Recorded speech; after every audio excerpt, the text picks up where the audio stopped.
Assalomu alaykum hurmatli yurtdoshlar, hurmatli O'zbekiston ahli. Biz yana efirda Toshkent viloyati Qibray tumani Shersat akani fermasidan video obzorni boshladik yurtdoshlar. Xo'p, qanaqangi qilib apparatda sut sog'iladi? Buning jarayonlarini Zuhriddin akamiz bilan tekshirib ko'ramiz. Assalomu alaykum Zuhriddin. Charchamayapsizmi? Obunachilarimizga bitta buni ishlash jarayonlarini ko'rsatib beringchi. Yaxshilab. bo'ladi.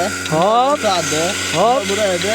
Hop. Labat ishlayveradi. Hop, to'xtaganda nima qilinadi? Aytib bunda qilib bitta tortadi bo'ldi. Apparat o'chadi. Apparat o'chadi, ha? Ha. Bular hammasi apparatda sog'laydigan sigirlar, to'g'rimi? Apparatga o'rgangan, yaxshi.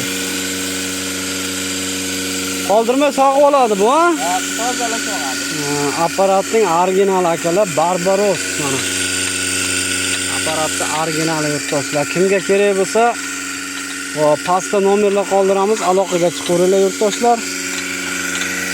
Mana bunaqa sigirlar sog'iladi yurtdoshlar apparatda. Shunaqangi yangiliklarni bizda kutib qolinglar yurtdoshlar, kuzatib boringlar. Obuna bo'lmaganlar obuna bo'lib qo'yinglar, bittadan like, podpiska bosib qo'yinglar yurtdoshlar, kimga qiziq bo'lsa. Mana qarang, joning sog' bo'linglar.